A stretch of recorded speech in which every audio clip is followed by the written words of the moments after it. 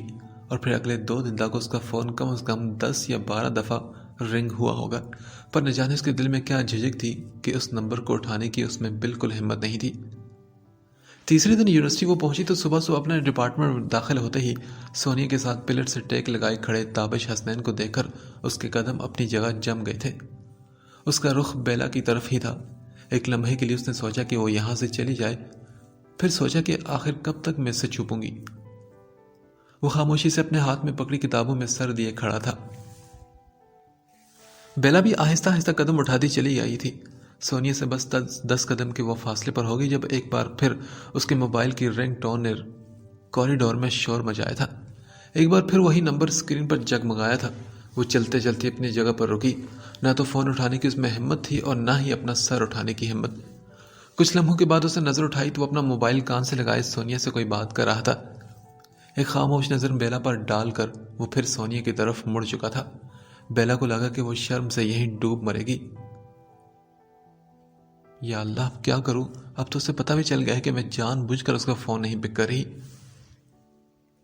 کچھ لمحے وہیں کھڑے کھڑے اس نے سوچا اور پھر اپنے موبائل کو سائلنٹ پر کر کے خاموشی سے سر جھکا کر اس کے پاس سے گزرنے لگی.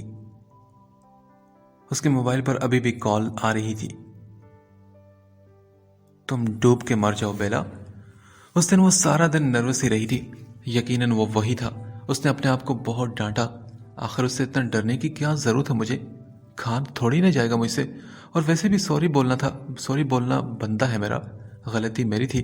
مجھے ایسی بیوقوفی نہیں کرنی چاہیے تھی. بیلا نے اس سے بات کرنے کے لیے تھوڑی ہمت پیدا کر لی تھی خود میں.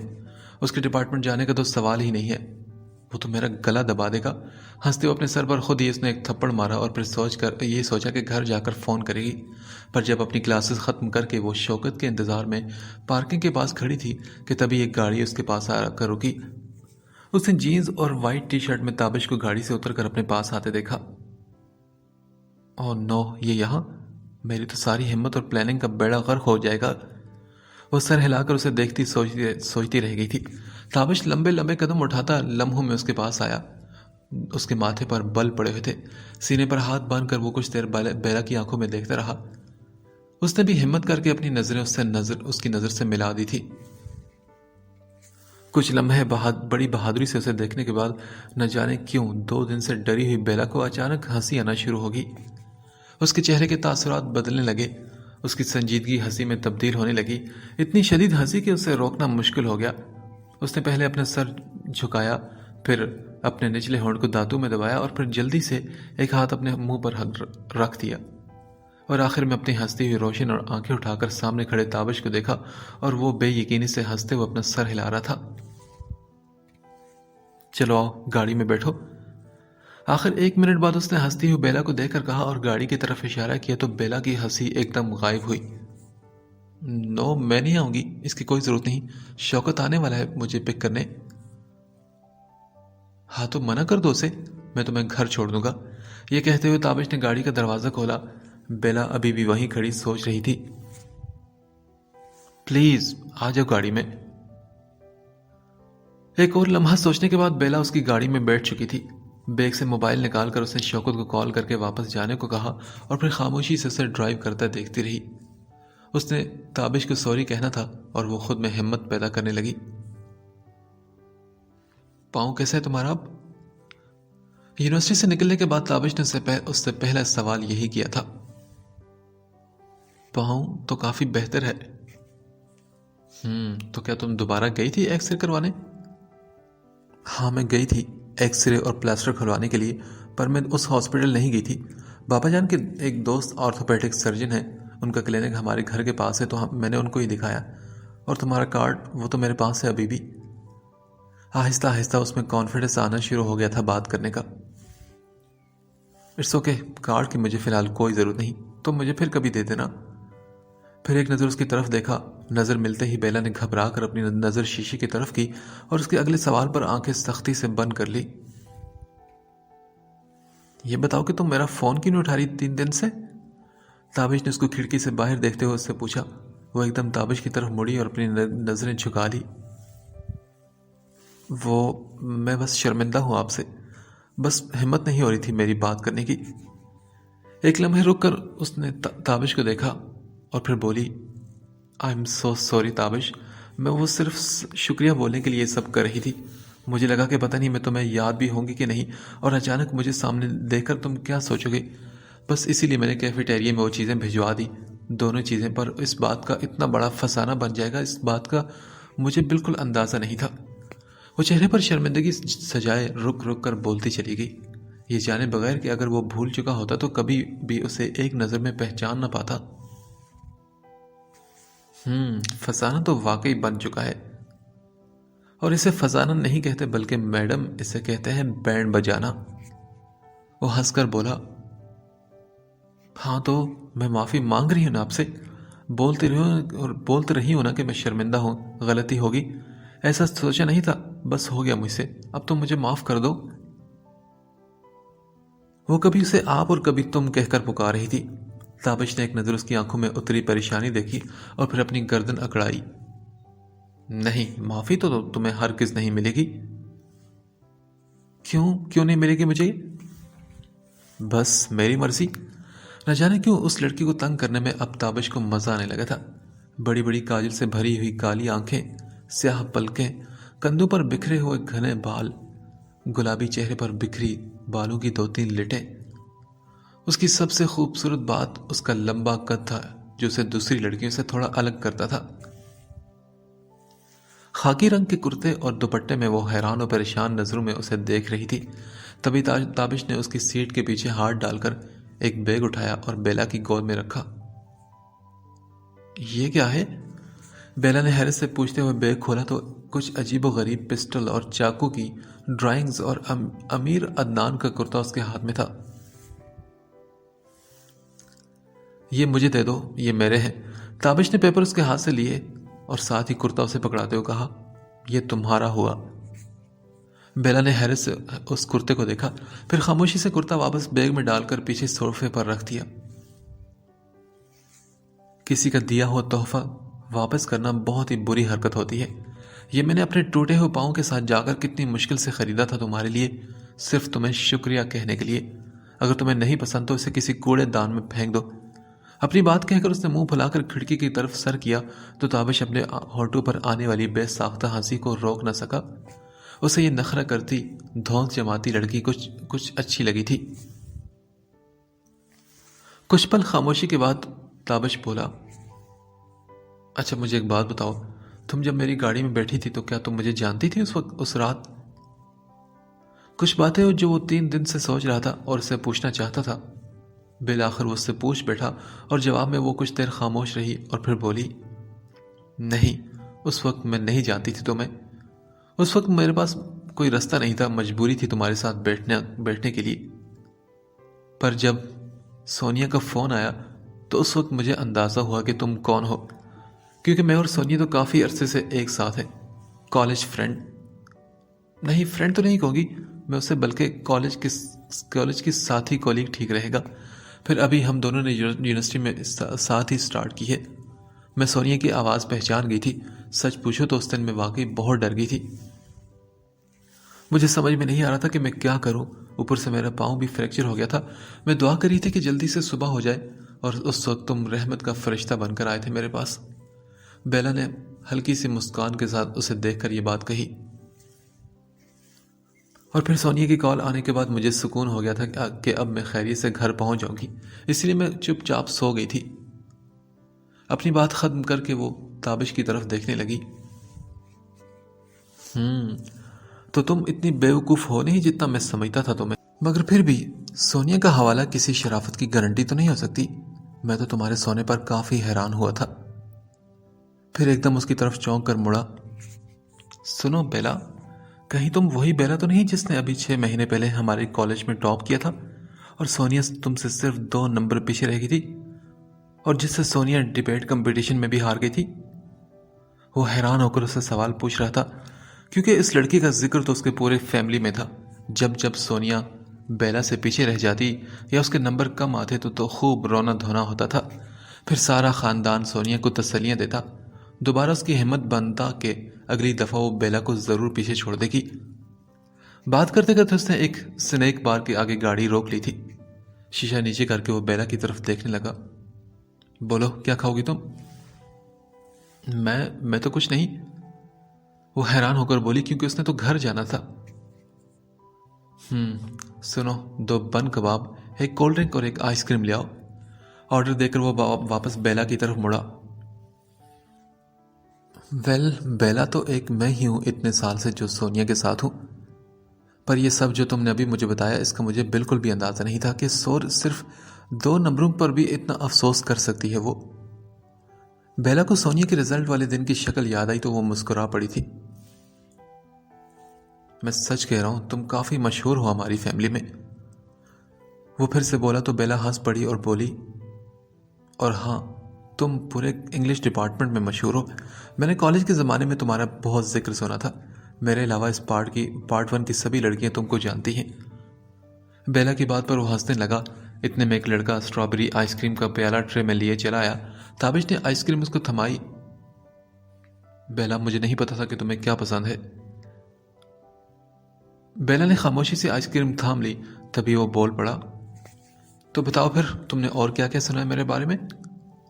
اس نے اپنے دونوں ہاتھ سینے پر لپیٹ کر دروازے سے ٹیک لگا لی تھی۔ بہت آرام سے آئس کریم کھاتی بیلا کو ایک بھرپور نگاہ سے دیکھ رہا تھا۔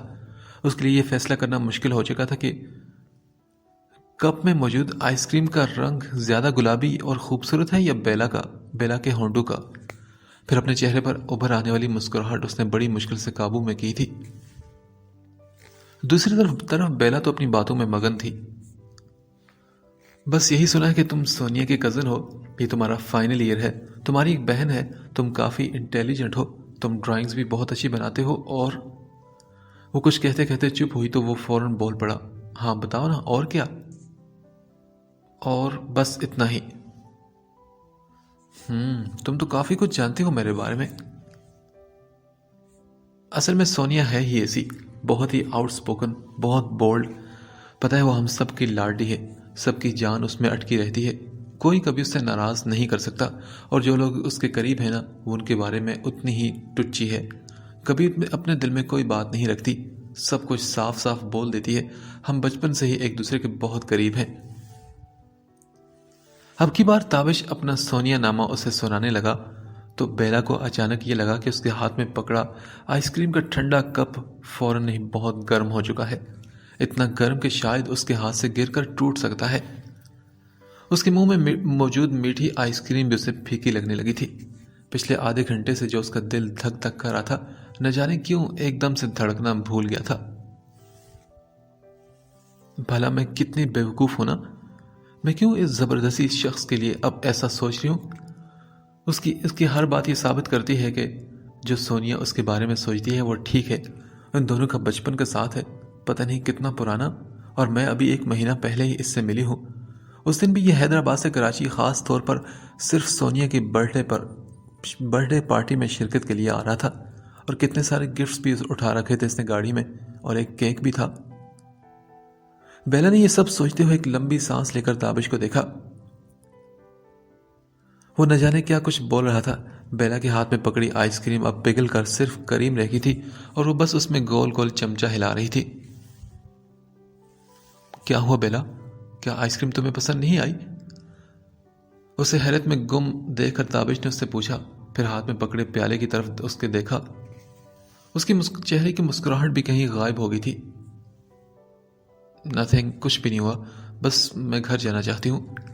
اس کی آواز اتنی اداس تھی کہ وہ حیران رہ گیا۔ کچھ لمحے اسے دیکھتا رہا۔ ایسا کیا ہوا کہ وہ ایک دم اتنی اداس ہو چکی تھی؟ پچھلے آدھے گھنٹے کی سبھی باتیں تابش نے یاد کی، اور جو سوچ اس کے ذہن میں آئی اس پر وہ مزید حیران ہوا تھا۔ اس نے گاڑی کا ہارن بجا کے لڑکے کو واپس بلایا، پلیٹس اور آئس کریم کی پیمنٹ کی۔ جیسے ہی اس نے ٹرے اس لڑکے کے ہاتھ میں دی تو شاید اس بچے سے وہ ٹرے سنبھلی نہیں اور پوری ٹرے ہل کر اس پر گر پڑی۔ پلیٹس اور آئس کریم تابش پر گری، ٹرے اور پیسے باہر زمین پر۔ لمحوں میں اس کی وائٹ ٹی شرٹ ہلکی گلابی اور کیچپ سے لال ہو گئی تھی۔ تابش ایک جھٹکے سے گاڑی کا دروازہ کھول کر باہر نکلا۔ نیچے پاؤں کی جگہ ٹوٹی ہوئی پلیٹس پر پیالہ پڑا تھا۔ دکان والا بھاگتا ہوا ٹشو لایا اور آتے ہی 2 ہاتھ زور زور سے اس بچے کو لگائے تو تابش بلبلا اٹھا۔ دماغ خراب ہے کیا تمہارا؟ وہ اپنی گندی ٹی شرٹ بھول کر اس دکاندار پر چڑھ دوڑا تھا۔ بچے کو کھینچ کر اس نے اپنے پیچھے کر لیا تھا۔ معافی چاہتا ہوں صاحب، اس بچے کی غلطی ہے، کوئی کام ڈھنگ سے نہیں کرتا یہ۔ دکاندار کی بات سن کر بیلا بھی غم و غصے سے حیران رہ گئی تھی۔ گاڑی سے اتر کر وہ بچے کے پاس آئی اور اسے پیار کیا۔ وہ روتے ہوئے مسلسل اپنی کمر کو سہلا رہا تھا۔ نیچے گرے ہوئے پیسے اٹھا کر بیلا نے اس کے ہاتھ میں دیے۔ تم ایڈیٹ انسان، چپ رہو تم! ایک بچے پر ہاتھ اٹھاتے ہو، تمہیں شرم نہیں آتی؟ غلطی تو یہ تمہاری ہے کہ تم اتنے چھوٹے سے بچے سے یہ کام کرواتے ہو۔ شرم نہیں آتی تمہیں؟ عمر دیکھو اس کی، مشکل سے 6 سال کا ہے تو اتنی بھاری ٹرے کیسے اٹھاتا یہ؟ پھر وہ 2 قدم آگے بڑھ کر اس کے سامنے آیا۔ اور تم مجھے یہ بتاؤ کہ تم نے اسے مارا کیوں؟ میں لگاؤں تمہیں 2 ہاتھ تو تمہیں بھی پتا چلے کہ مار سے کیا اثر پڑتا ہے۔ تھوڑی دیر اسے گھورتے ہوئے پھر وہ بچے کی طرف مڑا جس سے بیلا چپ کروا رہی تھی۔ تابش نے اس بچے کی شرٹ اٹھا کر اس کی کمر کو دیکھا تو وہ بری طرح لال ہو رہی تھی۔ پھر وہ غصے سے اس دکاندار کی طرف مڑا۔ نہایت ہی جاہل انسان ہو تم! میں ابھی پولیس کو بلاتا ہوں اور انہیں بتاتا ہوں کہ تم چھوٹے بچوں سے کام کرواتے ہو اور ان کو مارتے بھی ہو۔ تابش کا غصہ کسی طور پر بھی کم نہیں ہو رہا تھا۔ پھر وہ بچے کی طرف گھوما اور اس کے آنسو صاف کیے۔ بیٹا کہ تمہیں بہت زور سے لگی ہے، ڈاکٹر کے پاس لے چلوں کیا؟ تابش اسے سوال کر رہا تھا اور وہ نہ میں سر ہلا رہا تھا۔ بیلا نے سیٹ پر سے شیشے کے ٹکڑے اٹھا کر پاس رکھے ڈسٹ بن میں پھینکے تو ایک شیشہ اس کے ہاتھ میں ذرا سا گہرا کٹ ڈال گیا تھا۔ 2-3 خون کی بوندیں سیٹ پر ٹپکی تھی۔ اس نے سی کی آواز کے ساتھ اپنی مٹھی بند کی۔ تیز آواز پر پلٹ کر اس نے دیکھا تو اب وہ بچے کا ہاتھ پکڑے کسی اور سے لڑ رہا تھا۔ بیلا جلدی سے اس کے پاس آئی۔ وہ اب ایک زمین پر بیٹھے ایک امرود والے سے لڑ رہا تھا۔ تم اس کے باپ ہو؟ تمہیں ہوش نہیں کہ یہ 1 قدم کے فاصلے پر وہ آدمی تمہارے بیٹے کو مار ہے اور تم یہاں بیٹھ کر اپنا کام کر رہے ہو؟ تابش تو بہت ہی تپا ہوا تھا۔ بیلا نے اس کا کندھا ہلا کر کہا، جانے دو تابش، واپس آ جاؤ، اب ہے نا اس کا باپ یہاں، سب دیکھ لیا ہے اس نے، تم چھوڑو اسے۔ اپنے پرس سے 200 روپے نکال کر اس نے بچے کے ہاتھ پر رکھے اور پھر واپس آ کے وہ گاڑی میں بیٹھا اور رستے بھر مسلسل باتیں کرتا رہا۔ حد ہے ویسے بیلا، یہ ہم کس قسم کی سوسائٹی میں رہتے ہیں؟ ذرا عمر تو دیکھو اس بچے کی، کتنا چھوٹا ہے، کتنی زور سے مارا ہے اس گدے نے اسے، اور کوئی کچھ نہیں بولا۔ سب چپ چاپ کھڑے تھے اور کسی میں ہمت نہیں تھی کہ اس کے لیے کچھ بولے۔ بس اس کے لیے ایک غریب بچہ تھا۔ ہم سب کی ذمہ داری بنتی ہے اپنی سوسائٹی کی طرف، ہر کسی کو اپنا کردار نبھانا چاہیے۔ اسے اپنی لال گلابی ٹی شرٹ کی کوئی فکر نہیں تھی۔ ایک لمحے کے لیے بھی نظر کپڑوں کی طرف نہیں گئی۔ بیلا کی لبوں پر اس کی باتیں سن کر ایک مسکراہٹ آئی تھی۔ یہ اتنا لمبا چوڑا بظاہر مضبوط اعصاب کا حامل شخص اندر سے کتنا سینسیٹیو ہو سکتا ہے، اس بات کا بیلا کو اندازہ بھی نہیں تھا۔ سنو، تمہاری ٹی شرٹ کیا تم نے دیکھا اس کا کیا حال ہو چکا ہے؟ ہاں یار دیکھا ہے، خیر ہے یہ تو گھر جا کر دھل جائے گی، تابش نے لاپرواہی سے منہ بنا کر کہا۔ پھر وہ بیلا کو گھر چھوڑنے تک لگاتار سوسائٹی کی ذمہ داریوں کے پر لیکچر دیتا رہا۔ گھر کے آگے اس نے گاڑی روکی تو وہ خدا حافظ کہہ کر گاڑی سے نکلی، پھر کچھ سوچ کر رکی اور جھک کر اسے کھڑکی سے دیکھا۔ کیا میں سمجھوں کہ تم نے مجھے معاف کر دیا ہے تابش؟ ایک لمحے رک کر وہ گاڑی سے نکلا، اس کے سامنے آ کر گاڑی سے ٹیک لگائی اور بولا، نہیں، ایک شرط پر معافی مل سکتی ہے تمہیں۔ اوکے بتاؤ کیا شرط ہے؟ شرط یہ ہے کہ تم مجھے وہ کیک دوبارہ بنا کر کھلاؤ۔ اس کی شرط سن کر بیلا کھلکھلا کر ہنس پڑی۔ یہ تو کوئی ایسی مشکل نہیں، وہ تو پھر بن جائے گا۔ پھر کچھ سوچ کر بیلا نے اسے دیکھا۔ ویل تمہیں کون سا کیک پسند ہے؟ سادہ، چاکلیٹ، ونیلا، ریڈ ویلویٹ، کافی، یا پھر جو تمہیں پسند ہو تم مجھے بتا سکتے ہو۔ وہ کیکس کے نام گنوانے لگی تو تابش کی آنکھیں حیرت سے کھل گئی۔ دیکھو بیلا، کیک کے بارے میں مجھے صرف اتنا معلوم ہے کہ یہ سفید رنگ کا ہوتا ہے، میٹھا ہوتا ہے اور برتھ ڈے پر تالیاں بجا بجا کے کھایا جاتا ہے۔ تو اب کون سا تم بناؤ گی یہ تم خود ہی فیصلہ کرو۔ اس نے بڑی معصومی سے کہا تو بیلا آنکھوں میں مسکراہٹ لیے اس کی بات پر خوب دل کھول کر ہنسی، پھر خدا حافظ کہہ کر وہ اندر کی طرف بڑھ گئی۔ تابش واپس گاڑی میں بیٹھ رہا تھا تو 2-3 خون کے دھبے دے کر وہ چونک اٹھا۔ وہ حیران ہوا کہ اس کی سیٹ پر خون کس کا ہے۔ پھر اس نے فوراً بیلا کو کال کی۔ بیلا، تمہیں کوئی چوٹ لگی ہے کیا؟ یہاں سیٹ پر خون پڑا ہوا نظر آیا مجھے۔ وہ اچانک سے پریشان ہو کر بولا، ہاں وہ ہلکی سی شیشے سے کٹ لگ چکا تھا، میں ابھی پٹی کر لیتی ہوں۔ نہیں بیلا، میں تمہیں ڈاکٹر کے پاس لے کے چلتا ہوں، تم واپس باہر آؤ۔ نہیں تابش، کچھ بھی نہیں ہوا، میں سچ کہہ رہی ہوں، میں بالکل ٹھیک ہوں، ذرا سا کٹ ہے، تم بس جاؤ۔ اس نے فون بند کیا تو تابش نے موبائل کو کان سے ہٹا کر دیکھا اور پھر سیٹ پر لگے خون کے دھبوں کو وہ دیکھتا رہ گیا۔